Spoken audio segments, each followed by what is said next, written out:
ओम शांति।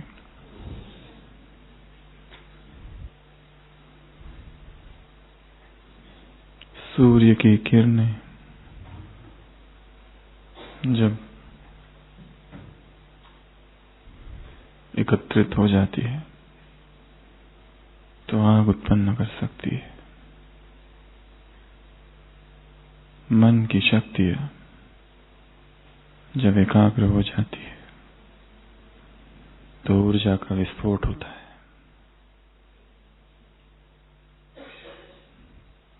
मन की एकाग्रता संपूर्ण ज्ञान है। मन की एकाग्रता में समग्र ज्ञान का स्रोत है, निहित है।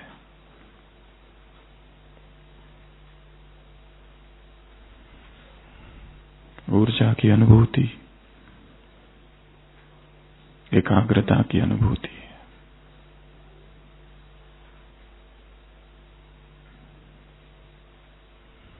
विदेश में कभी एक महिला थी, रूस में, जिसके पास ऐसी अद्भुत शक्तियां थी, ऐसी मन की एकाग्रता थी कि वो अपने इर्द गिर्द जो वस्तुएं थी उन पर अपने मन को एकाग्र करती थी और वो वस्तुएं हिलने लगती थी। चम्मच, टेबल पर रखी हुई वस्तुएं,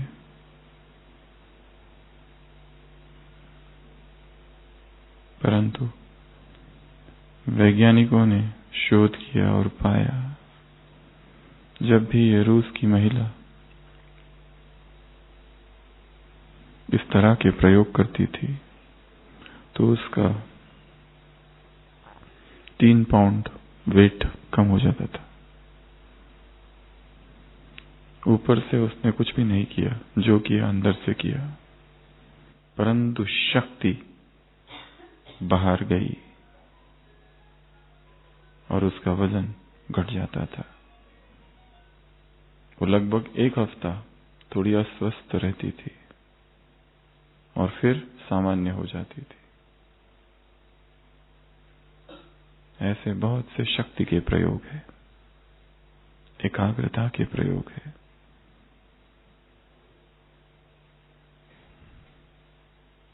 मन से विद्युत तरंगे निकलती है, टकराती है।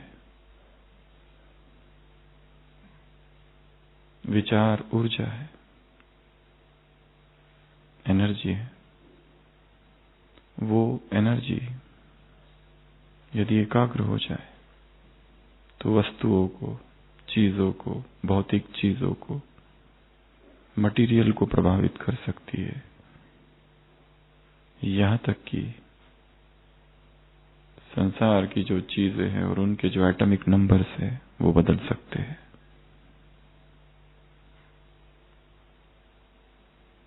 स्वामी विवेकानंद के जीवन में 2 प्रसंगों का उल्लेख है। कितना सत्य है पता नहीं, परंतु कहानियों के रूप में ये बातें बताई जाती है। पहला, जब वो युवा थे, नरेंद्र नाथ थे और उन्हें पहला अनुभव हुआ था समाधि का, एकाग्रता का। उन्हीं का एक गुरु भाई वहां था जो बहुत भोला था, जिसका नाम कालीचरण था। वह असंख्य देवी देवताओं की पूजा करता था, घंटों लगा देता था, पूजा पाठ जप, और बहुत भोला वाला था। उसका जो रहने का स्थान था जैसे पूजा का मंदिर का स्थान था, छोटी छोटी बहुत सारी मूर्तियां। और नरेंद्रनाथ उस दौर में नास्तिक जैसे थे, खोज चालू थी सत्य की, और वो हंसते थे उस पर और उसको कहते थे, ये सब क्या कर रहे हो तुम, ये सब मूर्तियों को उठाकर सीधा गंगा में जाके फेंक दो। और उनका संपर्क उनके गुरु से हुआ और एक बार एक प्रथम अनुभव हुआ समाधि का, एकाग्रता का, देह से रहित अवस्था का, जिसमें वो चिल्ला उठे थे कि मेरा शरीर कहाँ है, कहाँ है, कहाँ है। वो जब देखते हैं कालीचरण इतनी पूजा करते रहता है, इतनी अंधश्रद्धा, वो ध्यान में बैठते हैं और आदेश देते हैं, कालीचरण ये क्या कर रहे हो? वो कालीचरण दूसरे कमरे में, यहीं से मन से आदेश देते हैं, मन को एकाग्र करके अपनी सारी मूर्तियों को उठाओ, एक चादर में डालो और जाकर गंगा में फेंक कर आ जाओ, सब व्यर्थ है। वो कालीचरण भोला भाला व्यक्ति है, वो उन सब मूर्तियों को एकत्र करता है, उसमें डालता है चादर में और जाने लगता है। रामकृष्ण बीच में मिलते हुए कहते क्या कर रहे हो? वो कहता है सब व्यर्थ है, पता नहीं मुझे क्या हो रहा है, समझ नहीं आ रहा है, अंदर से बार बार आवाज उठ रही है कि इन मूर्तियों को लेकर गंगा में बहा दो। उन्हें समझ आता है कि कुछ तो गड़बड़ हुई है और उससे कहते हैं ऐसा नहीं करो, तुम जाओ वापस। और देखते हैं नरेंद्रनाथ ध्यान मग्न है और तब वो उससे कहते हैं कि एकाग्रता सिद्धि को ला सकती है और सिद्धि पतन का कारण हो सकती है। इसलिए अभी तुम्हें यह अनुभव वापस नहीं होगा जीवन भर। जब तुम्हारे शरीर छोड़ने का समय होगा और उससे 3 दिन पहले केवल ये अनुभव होगा, तब तक ये चाबी अब मेरे पास रहेगी इस समाधि की अवस्था की। एक प्रसंग। दूसरा प्रसंग, शिकागो। वो जब जाते हैं तब टहल रहे हैं, भाषण पर भाषण सीरीज चालू है, लंबी कॉन्फ्रेंस है और वहां समुद्र है। समुद्र के तट पर कुछ बच्चे खेल खेल रहे हैं, उनके पास गन है, एयर गन, और उन्होंने वो समुद्र के वहां पर अंडे के छिलके एक शेल्स डाल के रखे हैं और वो शूट करने की कोशिश कर रहे हैं, पर जितने बच्चे होते हैं किसी का भी निशाना नहीं लगता।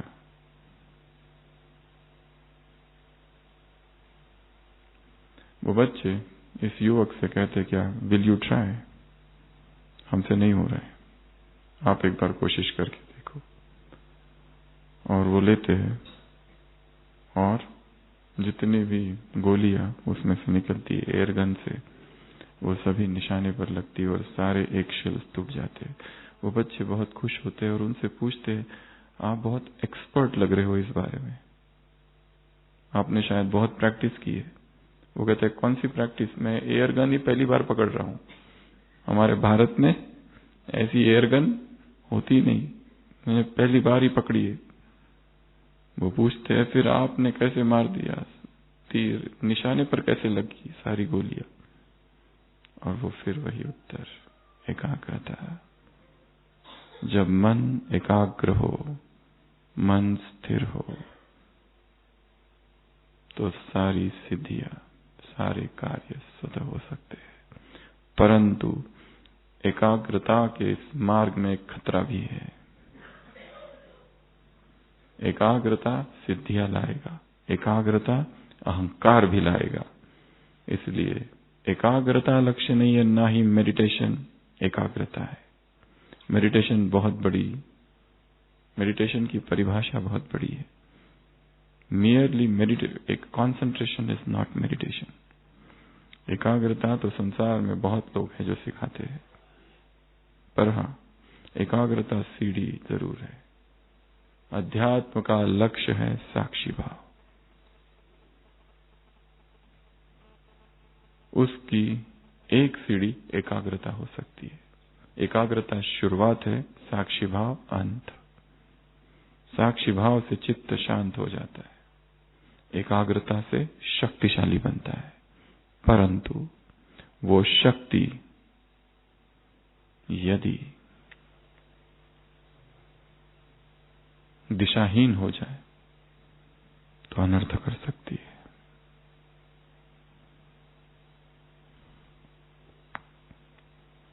इस शक्ति को समझना है और उसे डेवलप करना है। तो आज की अव्यक्तवाणी क्या कहा बाबा ने? क्या करो, क्या करो? कौन किसको देख रहा है?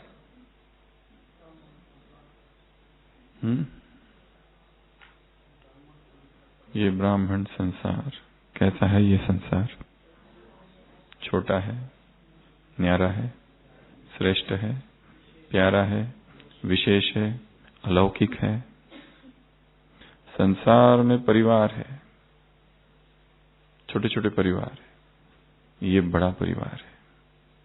संसार में एक ही परिवार होता है छोटा सा, उसमें कितनी तकलीफें, कितनी झंझटें, कितने द्वंद्व होते हैं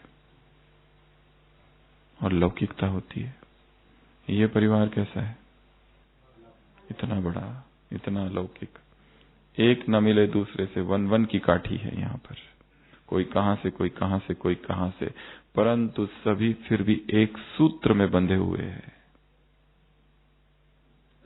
ऐसा परिवार और संसार में कहीं नहीं है। संसार में असंख्य आध्यात्मिक संस्थाएं हैं, परंतु वहां जाकर परिवार की अनुभूति नहीं होती है। वहां मेंबर्स है, ऑर्गेनाइजेशन है, सदस्य है, वहां फीस है, क्या कुछ है। या तो सन्यासी है, गुरु भाई है, परंतु परिवार जहां माता पिता हो और बाकी सब बच्चे, ऐसा कहीं नहीं है। तो क्या कहा बाबा ने? ये संसार कैसा है? अलौकिक। ये संसार कैसा है? बेहद का। ये संसार कैसा है? श्रेष्ठ। ये संसार कैसा है? छोटा सा। ये संसार कैसा है? न्यारा। ये संसार कैसा है? प्यारा, श्रेष्ठ, विशेष। और जो संसार के अंदर रहने वाले हैं वो कैसे है? वो भी विशेष है, वो भी श्रेष्ठ है। और एक एक पर जिम्मेदारी है। किस बात की?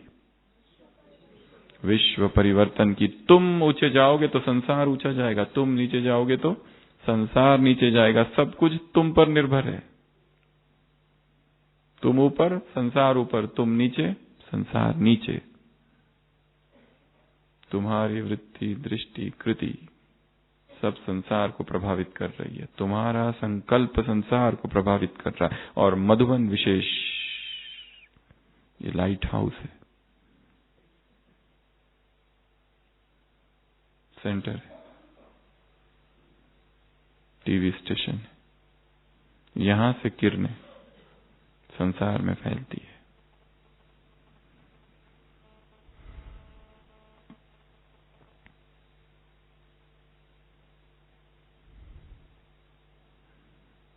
और क्या कहा बाबा ने? परिवार, परिवार की आत्माएं और आत्माओं के कर्तव्य, जिम्मेदारी है। क्या ये स्मृति में है? एक है जानना, एक है मानना, एक है अनुभव करना। जान तो लिया है, दो बातें। कौन सी? स्वयं को और समय को। 1 मिनट में कितने समान लिख सकते हो? बहुत नहीं, प्रैक्टिस करनी है इसकी। कल सुबह टाइम सेट करना है, 1 मिनट, अभी नहीं कल बराबर 1 मिनट टाइम सेट करना, स्टार्ट। और फिर समान लिखना चालू। जैसे 1 मिनट पूरा होता, स्टॉप। फिर देखना कितने होते।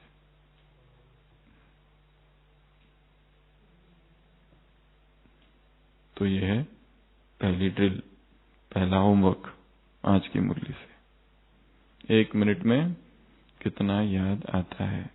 और एक बार अभ्यास किया, अभी थोड़ी देर के बाद नेक्स्ट वही अभ्यास, परंतु पहले समान रिपीट ना हो। या फिर इस अभ्यास को एक दूसरे रीति से लिया जा सकता है। कल साकार मुरली जो चलेगी, वो मुरली पूरी सुन लेना। सुन के पूरी हो गई, उसके बाद में एकांत में जाके बैठो, 1 मिनट अलार्म, और फिर लिखो क्या क्या याद आता है। तुम कौन हो? तुम कौन हो? कितना फास्ट याद आता है। तो जानना, मानना और अनुभव, 3 प्रकार के अनुभव। कौन से? अच्छा, नीचे से साधारण, मध्यम और श्रेष्ठ। श्रेष्ठ अनुभव के लिए श्रेष्ठ एकाग्रता की आवश्यकता है। जब जब योग में हमें अनुभव हुआ होगा, सबने ये जाना होगा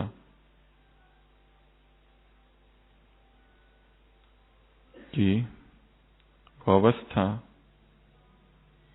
एकाग्रता की अवस्था में हुआ था, वो अनुभव। मन बुद्धि एकदम स्थिर हो गई थी। हम अगर कहें कि हमने आज किसी को सकाश दी, ये कैसा माना जाए, ये कैसे माना जाएगा? क्या प्रमाण है कि सकाश पावरफुल थी? क्या होगा उस समय? मन बुद्धि क्या हो जाएगी? वन पॉइंटेड, इतनी एकाग्र हो जाएगी कि हमें दिखेगा कि हम यहाँ हैं, वो आत्मा यहाँ है, हमने सकाश दी और वो सकाश जा रही है और उस आत्मा को उस किरणों ने स्पर्श किया, टच किया। तो एकाग्रता अपने आप में अभ्यास है, प्रैक्टिस है। और आज हम देखेंगे इस एकाग्रता को लाने के लिए क्या किया जाए। मुरली में इसकी चर्चा नहीं है, मुरली में चर्चा है उसके फायदों की। किसकी चर्चा है? फायदे कैसे लाए, उसका क्या करना है? चिंतन।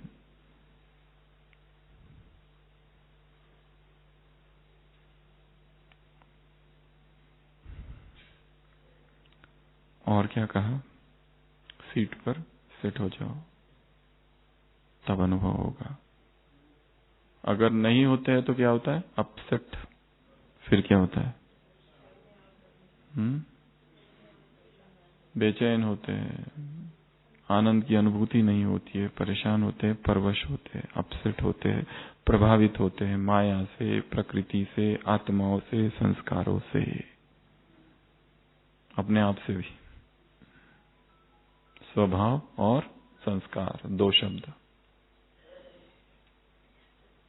संस्कार जगते हैं पुराने रावण के विकारों के। क्रिश्चियनिटी में दिखाया है, जीसस क्राइस्ट को कई बार कहते हुए सुना है कि वो कहता है the demon is in you, राक्षस तुम्हारे भीतर है। और ये राक्षस व्यक्ति के अंदर प्रवेश करता है और उससे पाप कर्म कराता है। वो अंदर बैठा है, इसी राक्षस को हम संस्कार कहते हैं। पर जो योगी होता है उसे ये संस्कार प्रभावित नहीं करते। नहीं तो संसार के लोग इतने दुखी क्यों है? वो भी, उनमें भी दिव्यता तो है ही, हर एक आत्मा है, and every soul is divine. फिर भी उसमें एक राक्षस प्रवेश है, वो उससे सब कुछ कराते रहता है, और वो राक्षस है संस्कार। तो बाबा ने क्या कहा? किसको याद करो? किस संस्कार को याद करो? आदि और अनादि को याद करो। वो मेरा संस्कार है, ना कि ये। इसको डिनाय करो, रिजेक्ट करो, ये है ही नहीं। क्योंकि जहां मेरा है वहां अपनापन, और अपनापन है वहां पर अधिकार। Reject, deny. भले उसके वशीभूत है उस समय, परंतु इसी बात को रिपीट करते रहना है कि ये मेरा नहीं है, थोड़े समय के लिए मैं प्रभावित हूं। बाबा ने तो इसी मुरली में कहा है, स्वप्न में भी और संकल्प में भी दुख की लहर ना आए। ये दुख अनुभव होना अर्थात विकार। दूसरा है स्वभाव। स्वभाव अर्थात आत्मिक भाव में स्थित होना।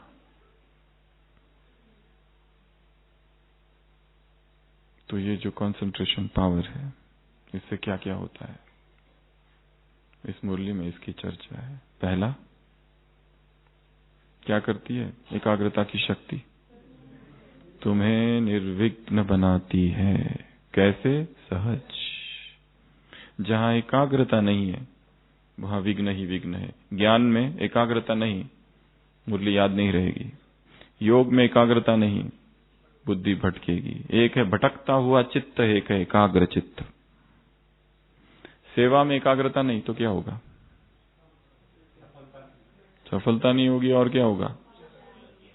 गलतियां होगी, मिस्टेक्स होगी, करने कुछ रहेंगे, ध्यान कहीं और क्या होगा? परचिंतन होगा, उल्टा पुल्टा हो जाएगा सब। हमें एकाग्रता कहां कहां आवश्यक है? कहां कहां आवश्यक है? सबसे पहला योग में, ज्ञान में, मुरली में, सुनने में, सुनाने में, चिंतन में और सेवा में। और कहां आवश्यक है? हाँ? सुनने में, सुनाने में और कर्म में और भोजन में, बनाने में, खाने में, खिलाने में और देखने में और पढ़ने में, रीडिंग, और चलने में, चलने में, दौड़ने में, स्पोर्ट्स में, एक्सरसाइज में और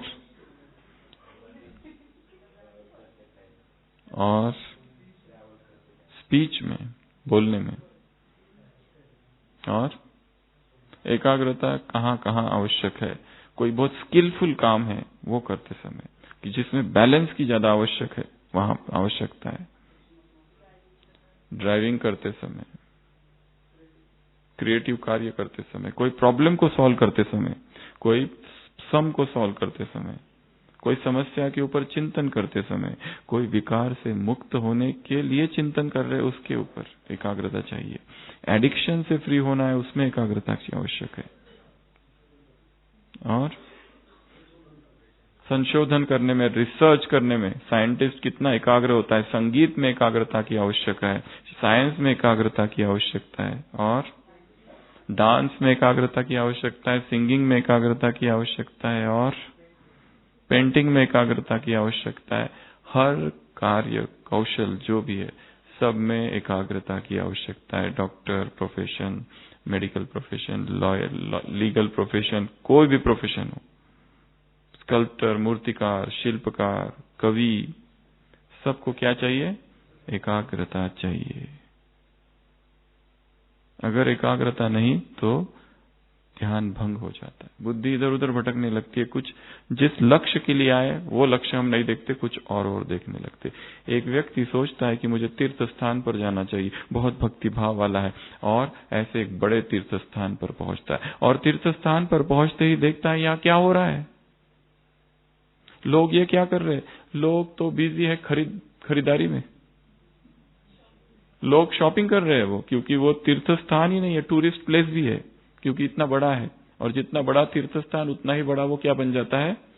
टूरिस्ट प्लेस बन जाता है। लोग वहां पर दुकानों में खड़े हैं और खरीदारी कर रहे हैं। वहां पर डांस हो रहा है, कई लोग कठपुतलियों का डांस देख रहे हैं, कोई लोग ऐसे ही घूम रहे हैं, कोई लोग म्यूजिक देख रहे हैं, कोई लोग इलेक्ट्रॉनिक गैजेट्स खरीद रहे हैं, कोई लोग दुकान से वस्तुएं खरीद रहे हैं, कोई साड़ी खरीद रहा है। वो कहता है ये क्या हो रहा है प्रभु? कोई खा रहे, खाने तो स्ट्रीट फूड, कोई फोटो ले रहे। वो तीर्थ स्थान पे घूमता है इधर उधर और चिल्लाता है जोर से, प्रभु पवित्रता कहाँ है, अध्यात्म कहाँ है? ऊपर से प्रभु की आवाज आती है, क्या कहा होगा प्रभु ने?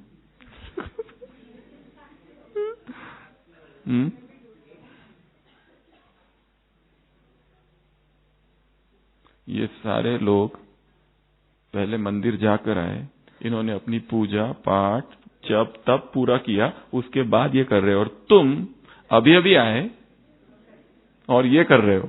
तुमसे तो वो अच्छे है, ये ना भूलना कि तुम अभी अभी आए हो। बुद्धि भटकती है। आए किस लिए थे तीर्थ स्थान पर? जिसके दर्शन के लिए आए थे और जो काम करने के लिए आए थे वही करो बस। यहां ये क्यों, वहां वो क्यों, इस डिपार्टमेंट में ऐसा क्यों, उस डिपार्टमेंट में वैसा क्यों?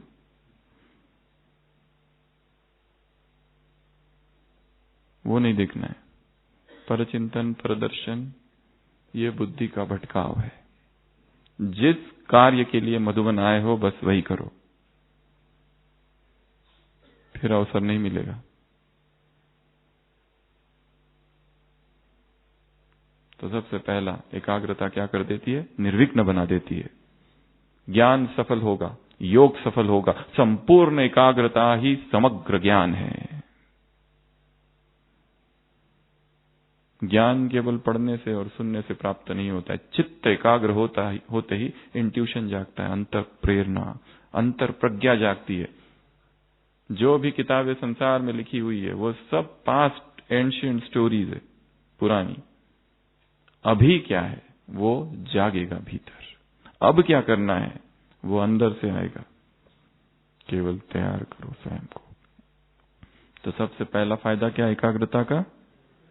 ज्ञान सहज, योग सहज, धारणाएं सहज, सेवा सहज, सब कुछ सहज सहज होते जाएगा। दूसरा फायदा एकाग्रता का, मेहनत करने की आवश्यकता नहीं पड़ेगी, क्योंकि अभी बुद्धि भटकती है, बहुत मेहनत करनी पड़ती है। और जब मन बहुत ज्यादा एकाग्र होता है, इसलिए अभी योग किया और योग पूरा होते ही मुरली पढ़ो, तुरंत पकड़ में आती है। और वही मुरली दोपहर को 2 बजे पढ़ो, 12 बजे पढ़ो, शाम को 5 बजे पढ़ो, क्या होता है?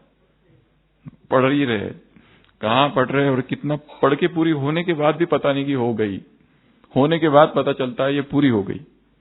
उससे भी आगे की स्टेज, सुनाने के बाद सुनाने वाला ये जानता है कि मेरी मुरली पढ़ के हो गई है, उसे भी नहीं पता उसने क्या सुनाया। क्योंकि पढ़ने में तो सभी एक्सपर्ट है और सुनाने में तो पीएचडी हासिल है सबको,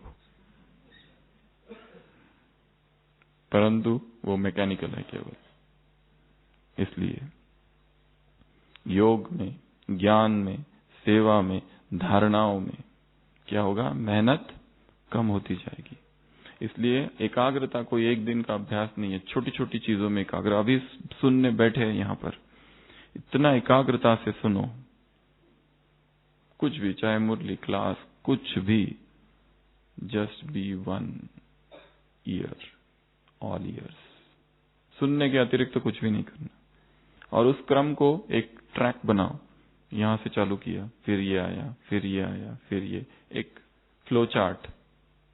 विदेशी आते हैं ना, कैसे लिखती है मुरली, पूरा चार्ट बना देते, डायग्राम कर देते, ड्राइंग करते हैं मुरली, और फिर पढ़ते हैं, तुरंत याद आता है, ये बताया, ये बताया, ये बताया, ये बताया। तो दूसरा फायदा, मेहनत की आवश्यकता कम नहीं। तीसरा फायदा, अनुभूति होगी योग में। किसकी? एक बाप, दूसरा ना कोई की। इसी मुरली में कहा है, कोई लगाव नहीं, कोई आसक्ति नहीं, कोई आकर्षण नहीं संसार का। आकर्षण नीचे खींचता है। तुम कौन हो? उड़ती कला वाले, ऊपर उड़ो। जब जब संसार का लगाव जागता है, क्या होता है? गिरती कला हो जाती है, नीचे खींचता है। हमें कुछ भी ना खींचे इस संसार का, किसी का भी प्रेम, किसी की भी आसक्ति, किसी का भी लगाव। क्योंकि कल परसों मुरली में था ना, इस संसार के सभी लोग क्या है? धोखा देने वाले हैं। प्रीत किसी से भी नहीं करनी, अगर की तो धोखा मिलेगा, कंफर्म है।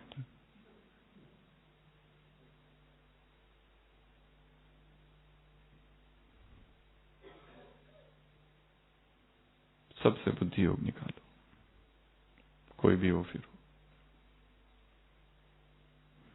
अगला फायदा, तो कौन सी अनुभूति होगी? बस एक में ही सब कुछ है। चौथा, एक रस। क्योंकि जब मन स्थिर होता है, एक रस होता है, भटकना बंद हो जाता है। और एक रस स्थिति अर्थात बहुत आनंद की अवस्था है। मूड फ्लक्चुएशंस नहीं है। सुबह सुबह बहुत अच्छा लगा, फिर डिस्टर्ब, फिर डिस्टर्ब, फिर डिस्टर्ब। कोई आके स्तुति करता है, खुशी होती है, कोई आके निंदा करता है, दुख होता है। अर्थात हमने अपनी शक्तियों को इन दो आत्माओं के प्रति समर्पित कर रखी है, सरेंडर कर दिए। वो डिसाइड करते हैं, वो उनके पास रिमोट कंट्रोल है। वो रिमोट उधर से दबाते हैं, चलो इसकी तारीफ करते हैं। प्रेस का बटन दबाया, खुशी, वो कहते हैं ज्यादा ही खुश हो रहा है, इसको नीचे लाना चाहिए। दूसरा बटन दबाते हैं, निगेटिव में चला जाता है पूरा, सारी खुशी खत्म। Do not surrender your power to others. अपनी शक्तियों को समर्पित नहीं कर देना है। हम डिसाइड करेंगे कब खुश रहना है और कब कब ज्यादा खुश रहना है। अगला फायदा, कल्याण की वृत्ति। सबका कल्याण हो, किसी के प्रति घृणा नहीं, चाहे कोई भी हो। जिसने हमारा अहित किया है, जिसने हमें धोखा दिया है, जिसने हमें बहुत सताया है, उसका भी कल्याण हो। इतनी श्रेष्ठ मनसा, यही प्यूरिटी है। कुछ भी हो फिर हो।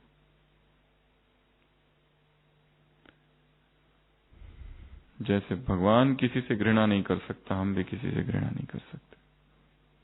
शिव के अंश शिवांश है हम, जैसे वो है वैसे हम हैं, एक ही। अगला, भाई भाई की दृष्टि, ये सब जुड़े हुए बातें। अगला, हर एक आत्मा के प्रति क्या स्नेह होगा, सम्मान होगा। उनके प्रति सम्मान जो हमें सम्मान नहीं देते, ज्यादा ही हो, मुश्किल है। और तीसरा, समान के कर्म, उनके प्रति समान के कर्म, स्वयं के प्रति समान के कर्म। हमारा स्वभाव है अवगुणों को देखना। ये सॉफ्टवेयर इंस्टॉल्ड है, क्या करना है इसको, अनइंस्टॉल्ड। जब भी अनइंस्टॉल करने जाते, सब कुछ होने के बाद में लास्ट में मैसेज आता है फेल्ड। लास्ट में मैसेज क्या आता है, 1 घंटे के बाद खुशी होती है कि अनइंस्टॉलेशन हो रहा है, हो रहा है, हो रहा है, हो रहा है, हो रहा है। क्योंकि सिस्टम में इतना डीप है वो कि कहाँ इंस्टॉल किया गया है पता ही नहीं। सिस्टम भी कंफ्यूज्ड है। कोशिश उसने भी की पूरी 1 घंटा, पर लास्ट में मैसेज क्या आया, फेल्ड, फाइल मिसिंग। इंस्टॉल कहाँ हुआ है वही पता नहीं है। शिवरात्रि का अवसर है, एक बेटा अपने पिताजी के साथ मंदिर जाता है, सोचता है आज जगराता है, रात भर जागेंगे, शिव भक्त होंगे, बहुत बड़ा शिव मंदिर है। और वो वहां जाकर देखता है तो क्या देख रहा है, लोग सो रहे हैं मंदिर के अंदर। अरे ये तो शिवरात्रि है, जागना चाहिए ना, ये जगराता है। पूरी रात तपस्या होती है शिवरात्रि के दिन तो संसार में। तो वो बच्चा देखता है ये भी सो रहा है, वो साधु उधर बैठा है माला जप रहा है नींद में, कोई भक्त बैठे वो भी सो रहे, पूरा मंदिर में कोई इधर सो रहा है, कोई उधर सो रहा है। वो अपने पिताजी से कहता है ये क्या हो रहा है, आज तो शिवरात्रि है, सबको जागना चाहिए। पिताजी कहते हैं दूसरों के अवगुण देखने से सोना तो ठीक ही है ना, तुमसे तो वो ठीक ही है, कम से कम अवगुण तो नहीं देख रहे।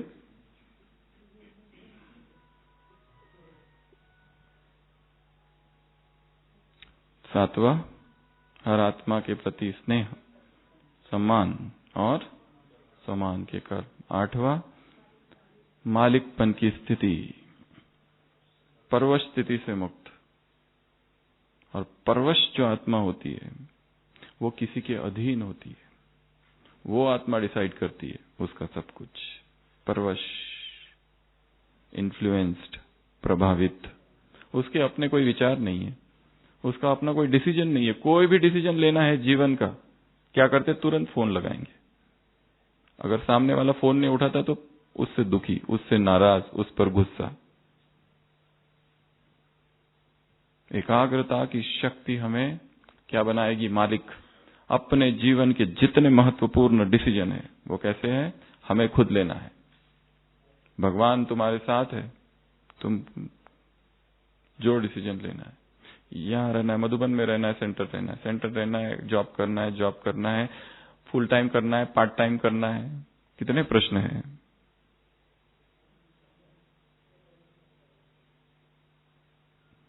सब छोड़ के यहां आ जाना है कि यहां का सब कुछ छोड़ के वहां चले जाना है? महत्वपूर्ण प्रश्न है।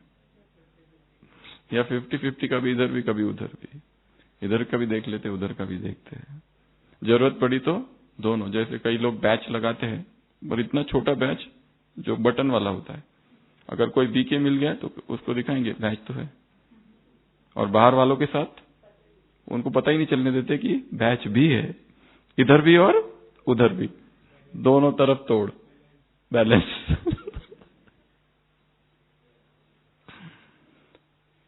तो एकाग्रता की शक्ति से क्या होगा? पराधीनता खत्म होगी, पैरासिटिक एग्जिस्टेंस।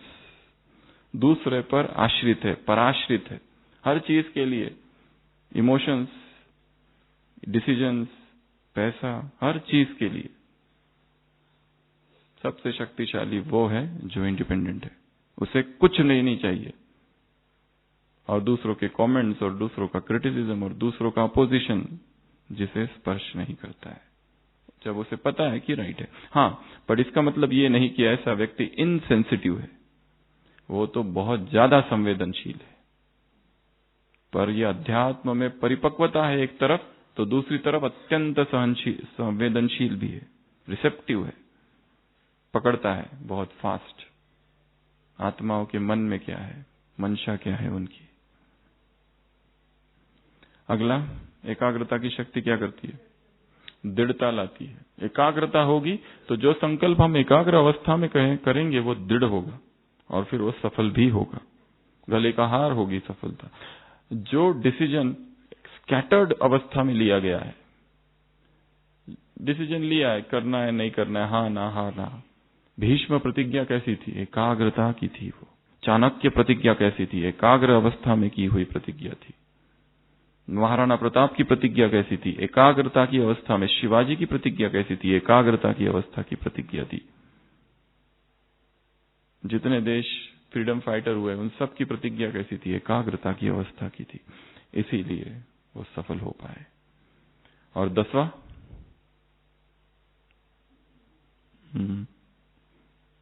जो पराधीन आत्माओं की, परवश आत्माओं की निशानी है, वो इधर फायदे में गिना जाएगा। सुख होगा, चैन होगी, आनंद हो गई, शांति होगी। एकाग्रता से क्या होगा? वहां बेचैन है, वहां दुखी है, अशांत है, परवश आत्मा, तो एकाग्रता से शांति की अनुभूति होगी। तो एकाग्रता से ऐसे 10 क्या बताएं फायदे। विधि क्या है? अब ये है चिंतन का विषय। क्या करे जो माइंड कंसंट्रेशन बढ़ जाए। और कंसंट्रेशन सब जगह चाहिए। कोई दुकानदार है, उसको कंसंट्रेशन चाहिए वस्तुएं बेचने में, कोई खरीदने वाला है, उसको कंसंट्रेशन चाहिए। हर चीज में कंसंट्रेशन जरूरी है, हर चीज में। तो अभी हम कुछ ऐसी बातें देखेंगे जो कंसंट्रेशन को बढ़ाए। सबसे पहले मल्टीटास्किंग अवॉइड करना है। मल्टीटास्किंग अर्थात ये भी करूं, एक साथ 4 चीजें कर रहे हैं। हाँ, ये हो सकता है, परंतु कब? जब मास्टर हो जाओ तब, शुरुआत में ही नहीं। अभी अभी कोई डॉक्टर बना है, अभी अभी सर्जन बना है, उसको बहुत टाइम लगता है ऑपरेशन करने में, उसको डर रहता है, अच्छे से होना चाहिए सब कुछ। और जो मास्टर सर्जन होते हैं, आते हैं गुनगुनाते हुए, ओटी में उनको ओल्ड म्यूजिक चाहिए, उसके सिवा ऑपरेशन ही नहीं करते। उधर गीत बजता रहे, इधर ईयरफोन लगा रहता है, आराम से करके नेक्स्ट नेक्स्ट नेक्स्ट। उनके लिए खेल है, क्योंकि मास्टरी है। पर शुरुआत में मल्टीटास्किंग नहीं करनी। एक समय पर एक ही काम करो। मुरली पढ़ रहे हो, इधर मुरली भी पढ़ रहे हो, फिर बीच बीच में मोबाइल बजता है, अच्छा मैसेज, हाँ फिर कहाँ थे, बाप को याद करो, बाप आए हैं तुम्हें घर ले जाने, काम विकार महाशत्रु, अच्छा फिर मैसेज, हाँ तुम्हें दिव्य गुण भी धारण करने हैं और बाप तुम्हें ले जाने आए हैं, देह सहित देह के सब मिटा दो, फिर कुछ और आया, फिर खिड़की से कौन जा रहा है, अच्छा वो तो घर गया था वापस आ गया क्या, अच्छा हाँ धारणा के लिए मुख्य सार। एकाग्रता की शक्ति धारण करने वाले। अच्छा वो बहन वहां क्या कर रही है, अच्छा पुरली पूरी हुई, क्या था, क्या था मुरली में? बहुत अच्छी थी। क्या अच्छा था वो नहीं पता, बस और अच्छा था, जो कुछ था बहुत ही अच्छा था। पहले तो तुम आते नहीं हो और फिर पूछते हो। Avoid multitasking. दूसरा, जब भी पढ़ाई करो गैप देना है बीच बीच में। ऐसा नहीं लाइब्रेरी में सुबह घुसो और सीधा शाम को ही निकलो, बहुत ज्यादा पढ़ाई करनी है, ऐसा नहीं होता है। पढ़ाई कैसी हो? इंटरवल, थोड़ी सेवा करो फिर रुको, थोड़ा थोड़ा बीच में गैप चाहिए। माइंड जो है ना, रेस्ट चाहिए उसको। कई सारी कॉन्फ्रेंसेस ऐसी होती है, इतना पैक प्रोग्राम होता है सुबह से रात तक, बेचारे ऑडियंस दुखी हो जाते हैं क्योंकि एक ही दिन में सब कुछ करना है, 9 से 10, 10 से 11, 11 से 12, और कोई हिलना नहीं बिल्कुल सभा में, सब बैठे रहो।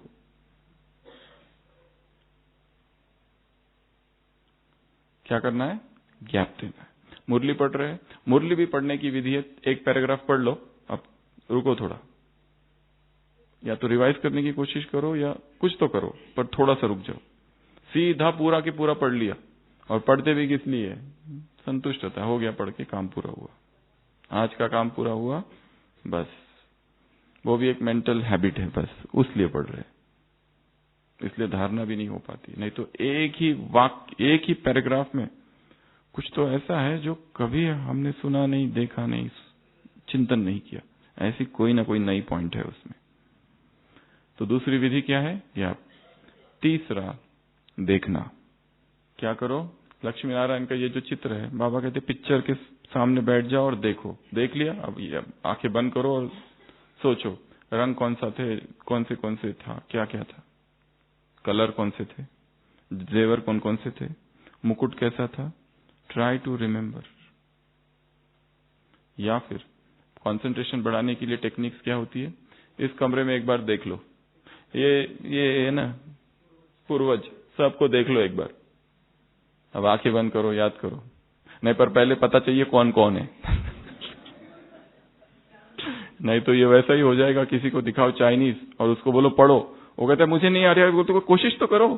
अरे क्या कोशिश करूं, पता ही नहीं, वो चित्र पिक्चर के रूप में अल्फाबेट है, कैसे आएगा? वैसे पहले पता चाहिए, उसके बाद ही।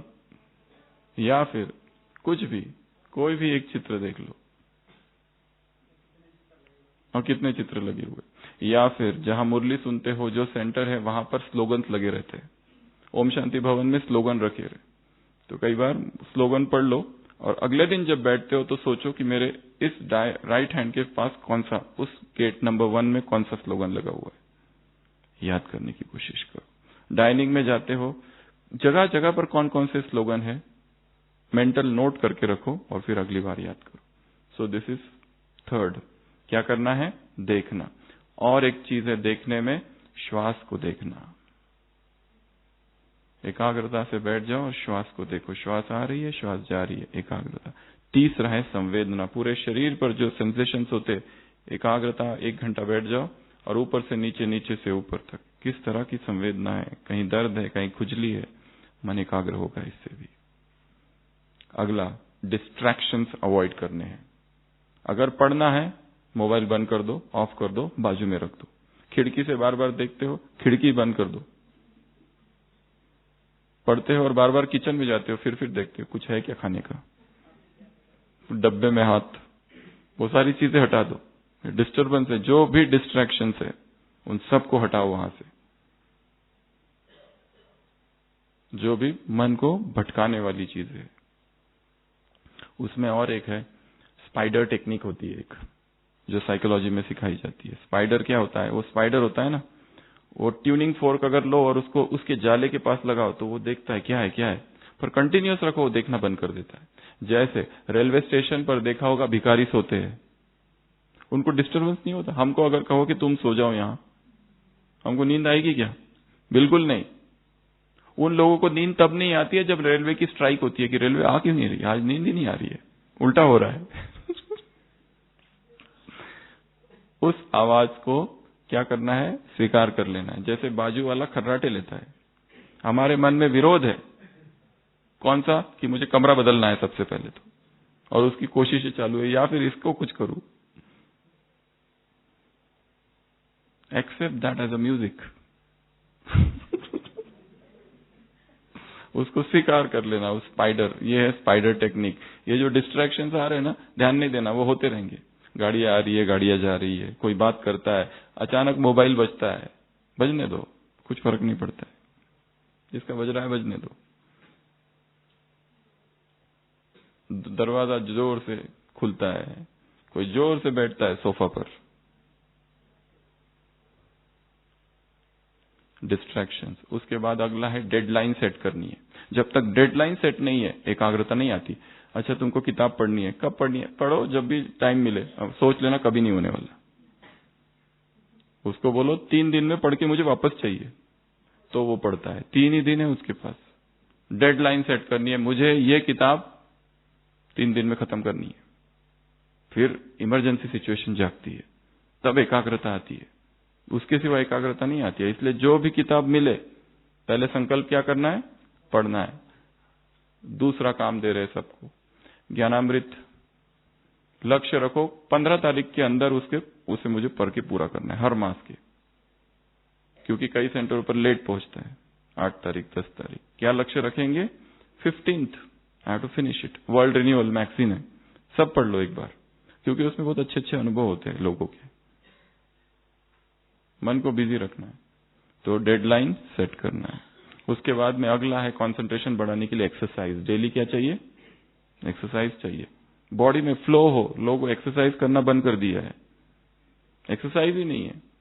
एक्सरसाइज चाहिए, चाहे वॉकिंग हो, चाहे जिम हो, वर्कआउट हो, प्राणायाम हो, योगासन हो, कुछ तो चाहिए। शरीर का एक एक जॉइंट एक एक चक्र है। ये चक्र जो है वो ऊर्जा का स्रोत है, वो हिलना चाहिए। शरीर में ऊर्जा बहने लगे। 24 घंटे में एक बार और हफ्ते में 6 दिन एक्सरसाइज जरूरी है। एक दिन छुट्टी, चीटिंग डे, या फिर ये भी कहा जाता है कि एक दिन शरीर को आराम दे दो, पर बाकी एक्सरसाइज मस्ट है। और एक्सरसाइज से क्या होगा? कंसंट्रेशन बढ़ेगा। और एक्सरसाइज करते समय भी कितना कंसंट्रेशन लगता है। प्रेजेंट मोमेंट में हम जीते हैं। वो एक ही समय है कि जब शरीर स्ट्रेच हो रहा है, ये मीठा मीठा दर्द हो रहा है उस स्ट्रेच के साथ। अब ये जब स्ट्रेच हो रहा है तो जीवन की कोई घटना थोड़ी याद आती है। अब बुद्धि कहाँ है? यहां। या दुखी होते हो? बिल्कुल नहीं। You live in the present moment exercise में। उसके बाद है भोजन। जितना भोजन गरिष्ठ होगा, जितना भारी करने वाला होगा, उतनी एकाग्रता की शक्ति कम होगी। जितना वो हल्का होगा, तरल होगा, अपने आप एकाग्रता बढ़ेगी। नहीं तो फूड कोमा करके एक टर्म है। फूड कोमा अर्थात खाओ और सीधा 6 घंटा कोमा में, नशे में चले जाते, पता ही नहीं चलता है क्या है क्या नहीं। दोपहर का भोजन किया, ड्यूटी है 4 बजे, उठते हैं तो देखते 6 कैसे बज गए, पता ही नहीं चला। और 6 बजे भी उठने की इच्छा नहीं होती है। फूड कोमा कहा जाता है इसे।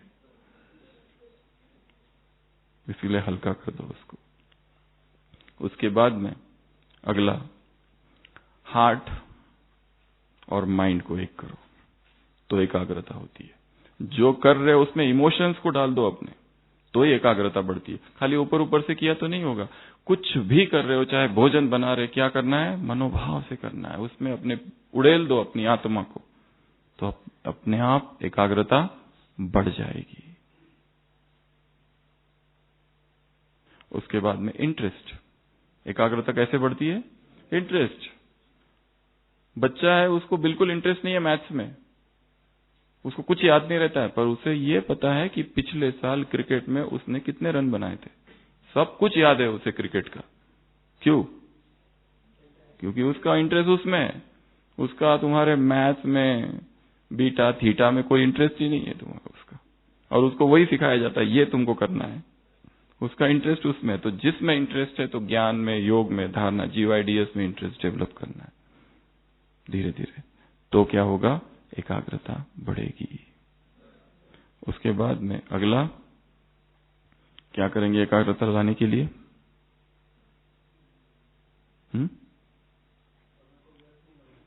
समय को व्यर्थ नहीं कराएंगे, या फिर टाल मटोल ना करना, बहानेबाजी ना करना, तो एकाग्रता बढ़ेगी। अर्जेंसी क्रिएट करना तो कॉन्कर प्रोक्रेस्टिनेशन कहा जाता है इसको।